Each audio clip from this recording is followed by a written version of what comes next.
All right, here's the deal. It's taken me long enough to get my life together. Now it turns out the jerkwad of a demon that took my sweet Cheryl has his eye on this town. Probably all three of his eyes, I don't know. Well, know this, many-eyed demon. Broc Williams ain't taking this lying down. No way, no how. Hello everyone, this is Associate Professor Gantzplayerdante, Department of Gaming.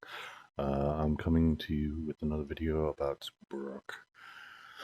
I currently have him at level 30 now, and my thoughts have kind of changed on how Broc should be played. I'm going to go over his perks on the left side, and then talk about his build and what I think is best for him.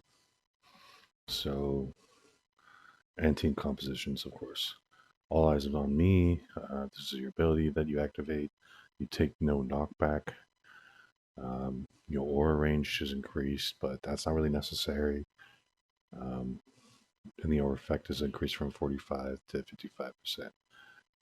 So basically, the only good thing at P5 is that this is increased by 10%. Life of the party we have here is 8% increased to 10% for fear reduction per leader. This includes Broc. Melee damage is increased from 8 to 10. Range damage is 8 to 10, and same with the cooldown based on the support. So this buff is continuously active for you, even if the other teammates aren't in your aura. It just depends on your team composition. So in this aspect, I thought, okay, let's make Broc not a leader in a sense, but a character that is buffed by his teammates instead of the other way around. And I'll talk a little bit more about this a little bit later, about the playstyle. Now, blood ties here. The effect of Broc's... Sorry, I have a broken controller right now. The effects of Broc's aura depend on whether his teammates or members of the Williams family. Now, damage reduction per family member is 4%. Healing increase per non-family member is 4%. So in reality, you want to have full Williams family and full non-Williams family. And that's all I have to say about that. I'm the manager is good. You're carrying 2 extra shems and 2 extra amulets. With this playstyle, you're going to be drinking a lot of shems because you're not like Henry. You can't just sit there and take the damage when you use your ability. So, in a way, this extra shems isn't to help your team, it's to help yourself. And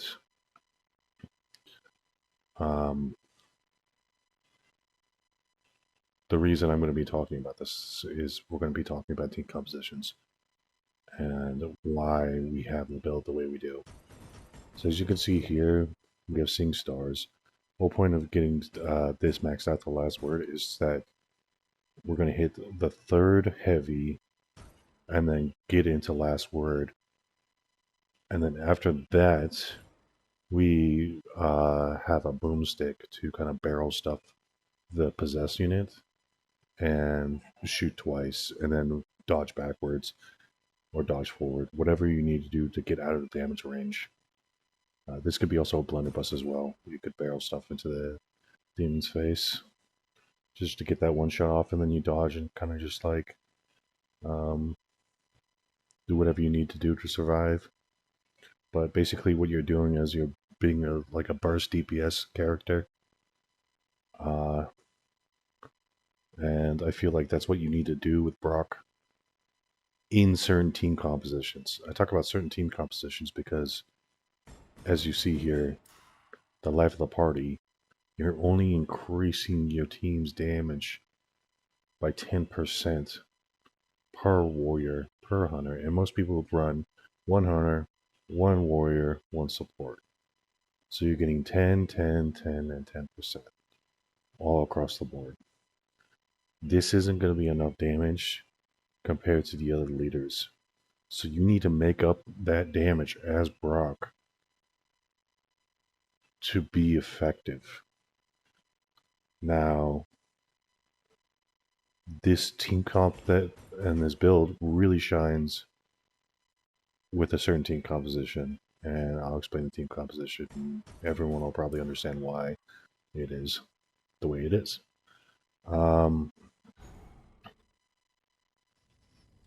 So, team composition, like I said, it's 10% per each character. So, plus we have the ability to heal more if they're non-Williams family. So, if we're going non-Williams family, the best kind of characters to pair off with Broc is Broc, Scotty, Ed, and David. David's going to get a benefit from Broc, so he's going to be doing share level healing, providing a damage reduction for his team, which is going to make up for Broc's not getting his damage reduction because they're not Williams family. Ed is so that they get better weapons, Scotty and David, and you, as Broc, because you're not going to be providing enough of a damage increase to your team. Scotty is going to be like the AoE. Ed is going to be the, possess unit damage, just that single target damage. And David is just going to be, supporting. So, Williams family. What do I think is the best team comp? Well, I think it's Broc, Leader Ash, Hunter Ash, and Support Ash. The reason I think this is the best team comp is because you're going to be all into range damage thanks to Broc. Leader Ash is going to be buffing the team with melee, and you could focus it with range for Broc, and same with Hunter Ash. And then Support Ash can be marking targets, and it's just a full fear reduction, team-based, and if you do get feared, you have Support Ash to reduce fear. Not to mention, it's very easy to put Fear No Evil into Hunter Ash. So, in this aspect, it'd be a very good unpossessable team. You can even replace Hunter Ash with Warrior Ash, but that's going to be increasing melee damage by 10%. Which is all going to help Support Ash with his heals as well. So either way, you're going to be benefiting from Broc and Leader Ash. Now, what are the crazy team comps that you could run with Broc? Well, recently I've run with a Broc, Ruby, Kelly, and Warrior Ash. And the reason this worked was because he was increasing my melee damage as Broc and my range damage because of Ruby. Not to mention, the team was buffing me up as Broc. So I was able to do the most damage in my team, and I was able to kill boss very quickly. And I'll show a clip of this, of me destroying boss, and how kind of like you want to play this kind of burst DPS playstyle with Broc. But there's different ways you can play Broc. I kind of enjoy this playstyle, but it's not good against Ball. The reason I don't have Master of Influence is because I think a while back they did testing, and Master of Influence doesn't adjust at P5 and P1. So it's just doing 20% of 8%, which is nothing. It's not worth it. And people are like, well, that 20% also helps that 4% as well. But it's 20% of 4%. It's not that much. It's not going to be enough. I think it's just better to put it into range here. But you could just go, like, I don't like normally going down to 2 because the ore is like really small. But you could just like put something like this, so that you're carrying more ammo. That way you could kind of do your burst DPS or be more of a hunter if you want to. But I think this is kind of like, you don't need Master and Influence. But if you wanted to kind of play the babysitter role, I would recommend a different build. And it's more of a just staying alive build. I'm so sorry, my control is broken, so it's not really helpful. And the reason we have the build like this, you can even do just one into Master and Influence. But like I said, it's a babysitting build, so we kind of want to like have that, even though we're not doing as much as the other leaders when we use Master and Influence. And then we want to kind of go for Balance Bar here. And the reason we want to go for Balance Bar is because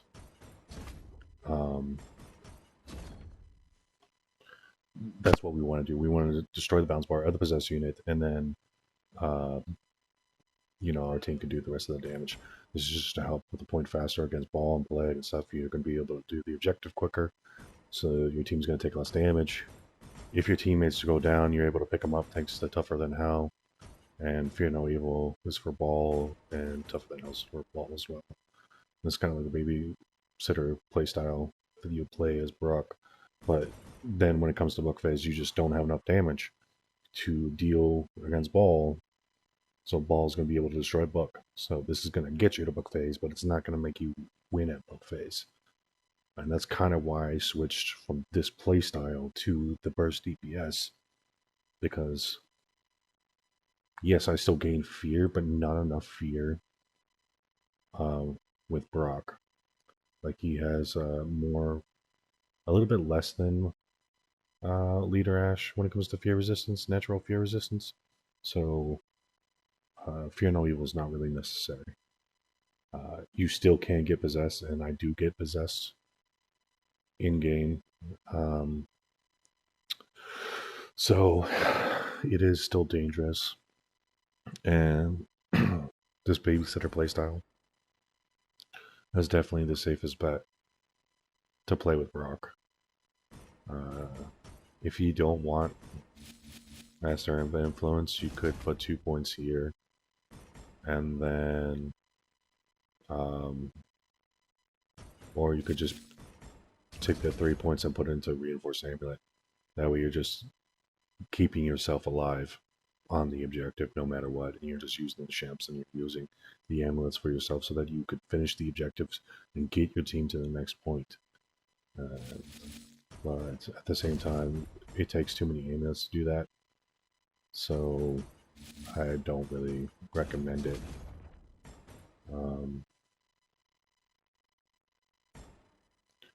There's other people that play kind of like a different playstyle as well, where they go into Last Word, which kind of makes sense. But the problem with this kind of playstyle is that it all depends on like what kind of characters you have for your team composition. If you don't have a warrior on your team, you're not going to get that 10% increase of damage. So you're only going to be doing leader type melee damage. And this is kind of where Broc falls apart.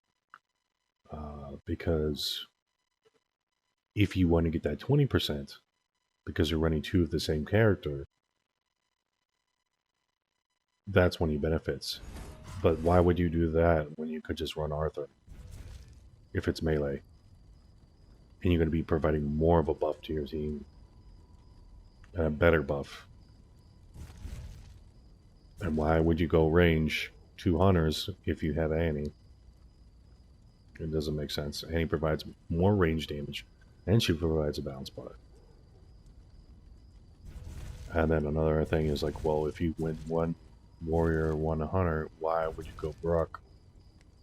when you can go leader Ash. And this is what I'm talking about, like why I don't think you either have to play the babysitting playstyle or you have to play the burst DPS playstyle for you to be an effective Broc. Because there's 3 other leaders that do things better than him in every aspect. A good Arthur knows how to dodge to get last word off, and he's going to be doing increased damage because he has melee 5 and he has a sword mastery work, so he's going to be doing more damage than Broc. I did run with a Broc, 2 warriors, and a hunter, and I was able to do... I was still dead last. My warriors were able to do over 100k, and the hunter did 50k. Same with me, but why would I do that when I could just run support Ash? Or a blacksmith. I could use the amulets to buff my support, and then we wouldn't be wasting as many shemps because I'll be healing the team as well. So, in reality, Broc really only shines with another leader. And some other hunter or warrior that support. Or you could do Broc, leader, warrior, hunter, but then you're going to kind of be at a loss for shemps later on against a good demon. So, honestly, I think Broc is only good with a certain team comp, and it makes it very tough to use. I know he's a pseudo support. He can carry a lot of items for his team, but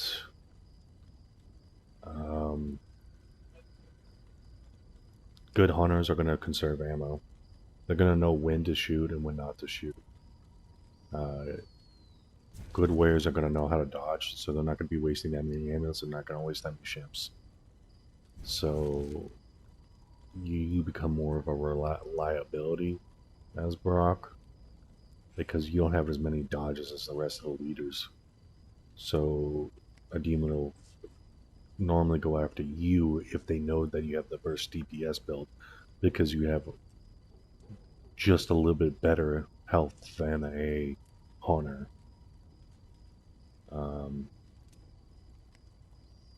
So your dodges kind of have to be on point. You only get 3 dodges, so that's a support level dodge, and you do a little bit more damage than the support, and that's why you need 1 warrior or 1 hunter to kind of boost your own damage. Now, the hunter and warrior don't need to be in your aura to boosting your damage, so that's also a good thing. But you know, then you're not really fulfilling your role as a leader if you're not with your team. So, because you need to be providing your aura to your teammates, because that way that they take less damage because they're doing more damage to the units, killing things faster. Which means, yeah, self-explanatory. So, in reality, I think only Broc really only shines with leader Ash on the team, which is funny because, you know, they're both from the TV show. And they both need each other to really be viable. And it's more of a fear resistance build, not a DPS build. And even with that, those 2 leaders, you still need other characters to support that. Like, you could go, you know, Broc, leader Ash, and then a non-Williams family member, you know, Ed and David, or Ed and Blacksmith, but in reality, you want that fear resistance and that damage reduction. Because it's either you go full wounds or go full non-wounds.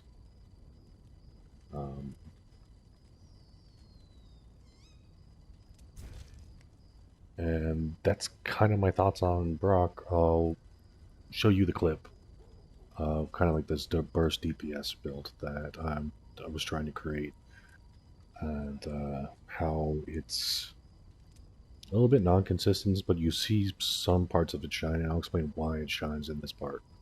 So yeah, thanks for watching, and see you in a little bit.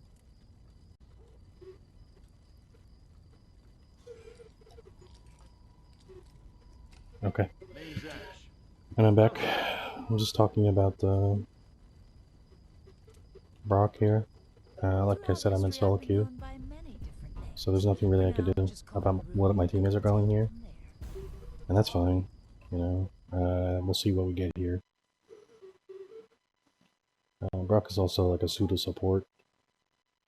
If he's not taking a bulk of the damage, he could be dropping Shems and ambulance to his team. But I can't guarantee that Warrior is just going to pick up the ambulance, like the Kelly may pick it up instead. And at the same time, I'm like, oh, maybe I should hold on to the ambulance for myself, in case if I need to keep it to pick somebody up off the ground. And you just have to make judgment calls sometimes on whether to hoard items or not. Like, I don't know what it is with Kelly players, but Kelly's players like to get possessed a lot. They don't have proper fear management skills, which is crazy to say. Like, light therapy is something I invested in for Kelly. This is Professor Raymond Noby. I am now certain that my and it's super important. Has resurrected a Kandarian demon. I cannot rectify my error, but so I'm looking for a good weapon. And of course I don't pick it up. And I'm glitched. There are several pieces of a map hidden nearby. I did pick up the animation, but I didn't pick up the weapon. I don't know if that's a bug or what. I don't want to use a pistol. I'd rather use like a blunderbuss. That way when I finish last word, I get a shot off with a blunderbuss. After that, I dodge backwards. And then I can reload as well. Because you have like hunter reload speed and warrior melee swing speed. Now, because of that, the 19 comp right here, we don't have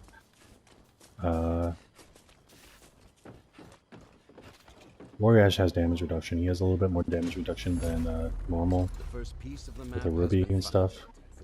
But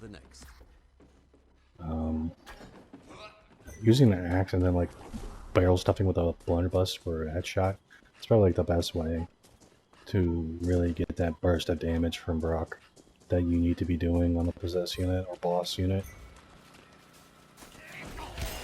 So let's do this.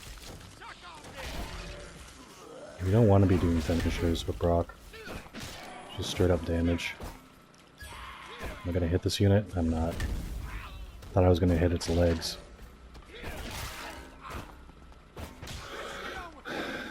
And the problem with this playstyle is that you require a lot of pink F.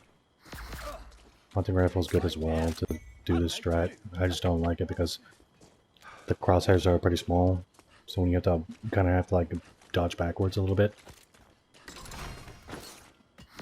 Oh, that's exactly what I wanted. Okay. Do that. I'm playing like shit right now, I'm sorry. No accounting for taste, which is good. No, come on. Be better, Gantz. So, as you can see, my fear is just going up. And Broc was supposed to be like a counter ball.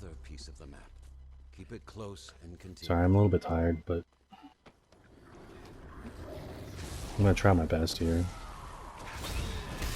Wow, right into the trap. Oh.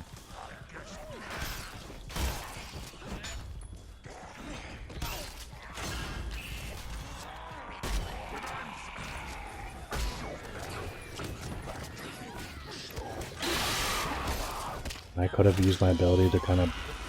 And I'm possessed here.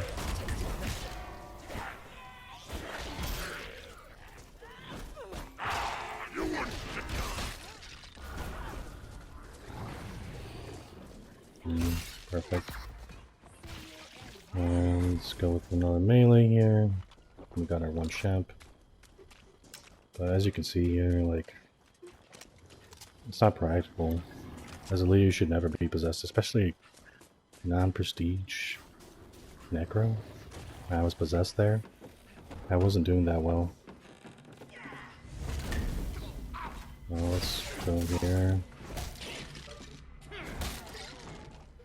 I wish I kind of got that blue axe, but unfortunately I couldn't.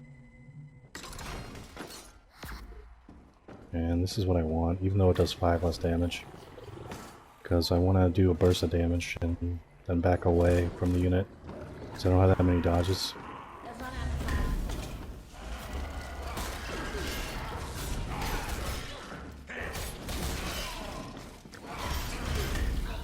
And of course I can't bail stuff. There we go. So that's kind of what you want to do. As you saw, we were able to destroy the balance bar. And then barrel stuff for a headshot. But we're not fully maxed out on our what we need to be maxed out on.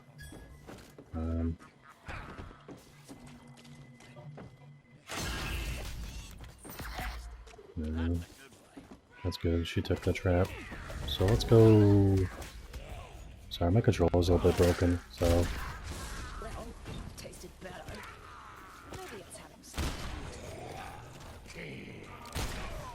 Unfortunate, I didn't reload fast enough. As you can see, my controller just pops up upwards instead.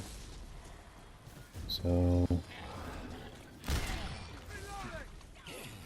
it takes a while to reload instead. Let's see.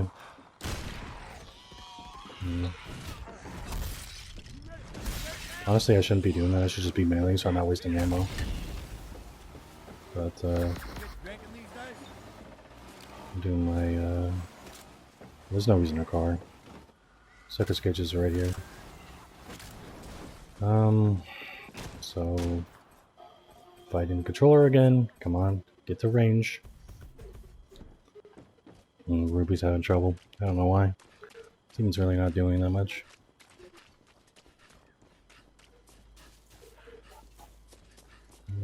It's kind of the thing though.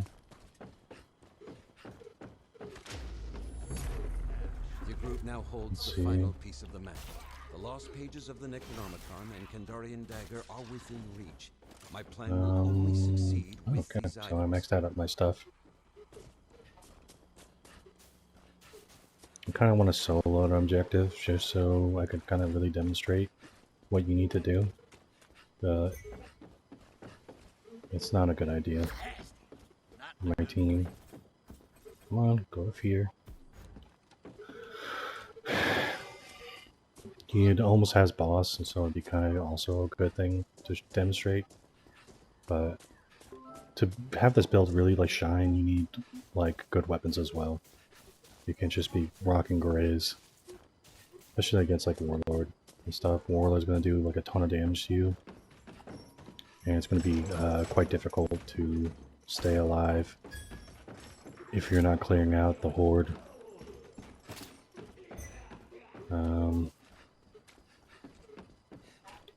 We'll try our best.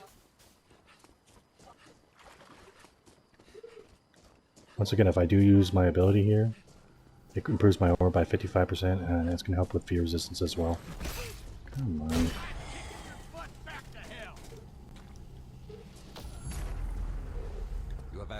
So we want to stay away from this tree because this tree is possessable. Let's use an amulet. just to buffer our health here. He does have boss. He does have lavist. Can you get up on this rock? I never tried to get up on this rock. Okay. Now you can get up on this one, and it kind of makes it hard for the demon to get to you. But like my control's broken, so I keep walking forward. And I don't mean to. Which it does mess up my aim as well. Yeah, go ahead. As you can see, it just makes me walk forward.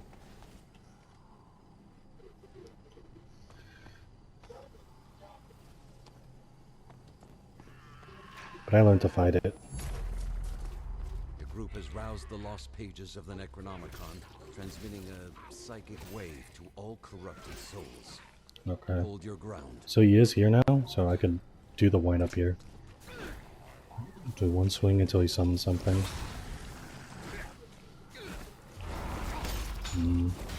That's unfortunate.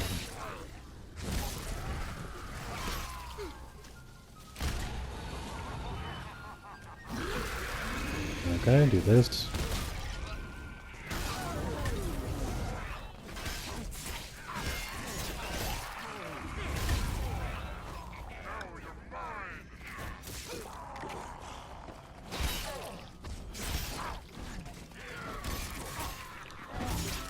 Ooh, that's unfortunate. He grabbed me there. That's fine. Let's look around to see what we can do here. Dodge and run. This is kind of like the perfect example of what to do. And I don't have my thing. Unfortunate. Let's see if I can go around this tree and heal. Perfect.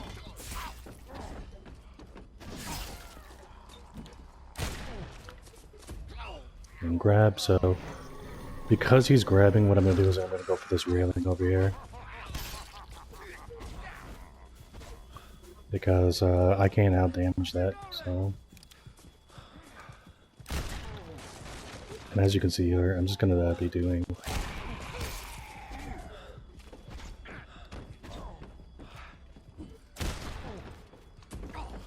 Yep, another grab, that's fine. 19 seconds for my ability.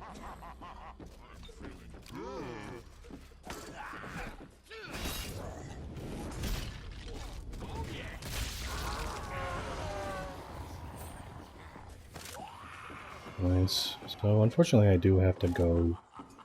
As you see, I don't have tougher than hell, and I was able to survive that. That's unfortunate.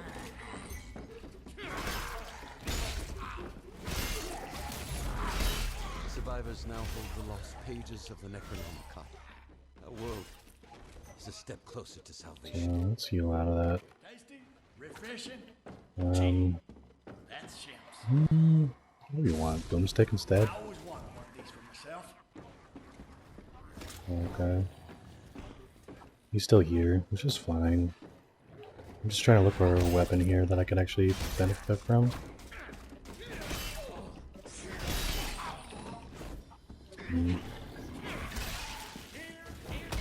Is that an amulet? That's a knife.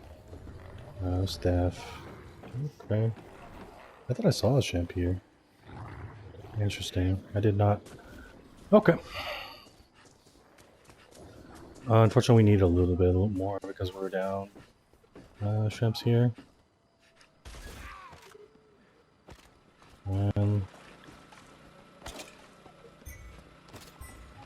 We did enough distraction there, thankfully.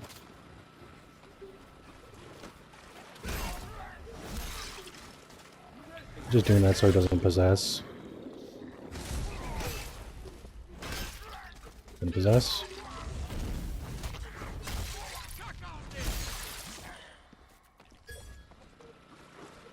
Okay.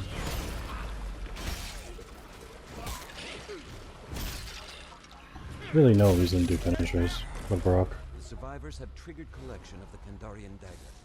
Congregate inside its aura to speed the process.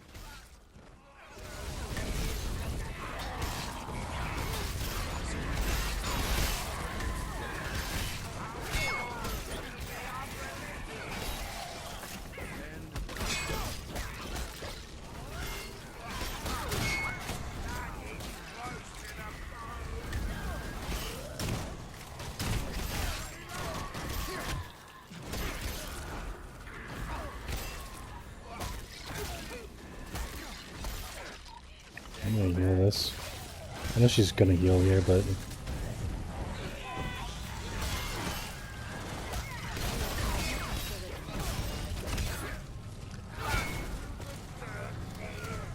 I need that shield.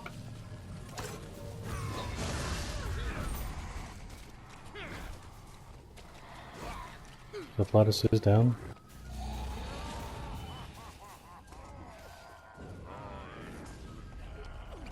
Is that too far away? Let's see.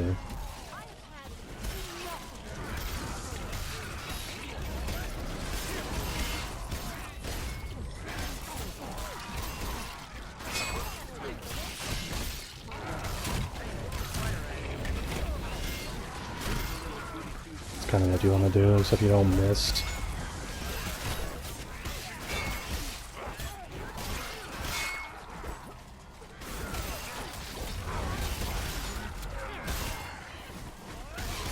As you see, we just keep swinging away here.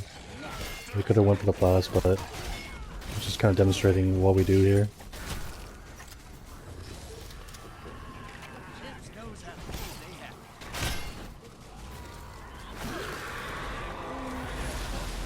The living have seized the Kandarian dagger. You are one step closer to defeating the spirits of the book. I'll take that instead. Both the lost pages and the Kandarian dagger have been collected.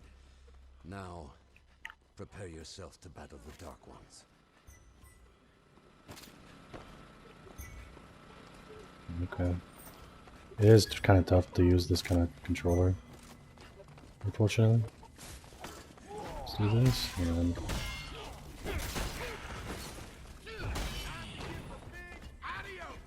alright, we'll take that instead, actually.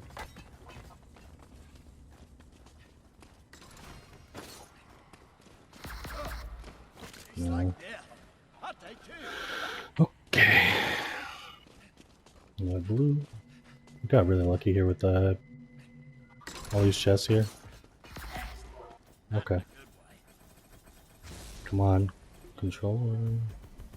Stop screaming at me.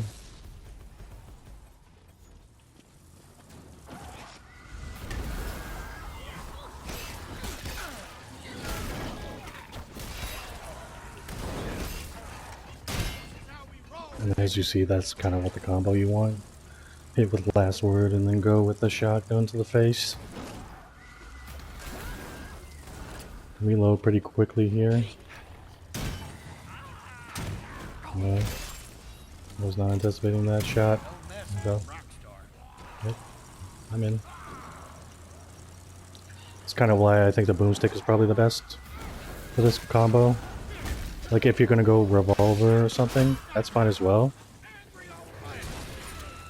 But I would just use the revolver from a distance. Well,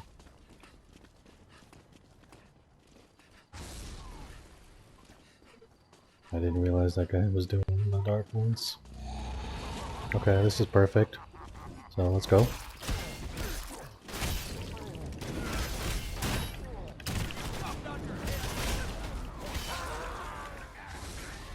Now, that was a combination of all three of us there.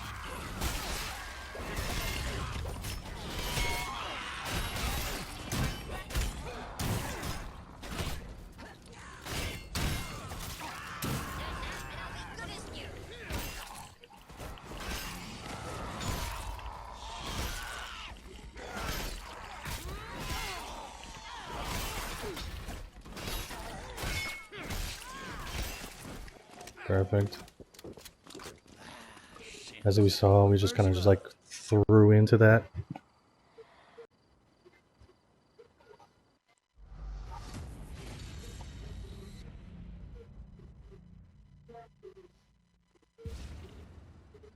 I will end this recording, hopefully.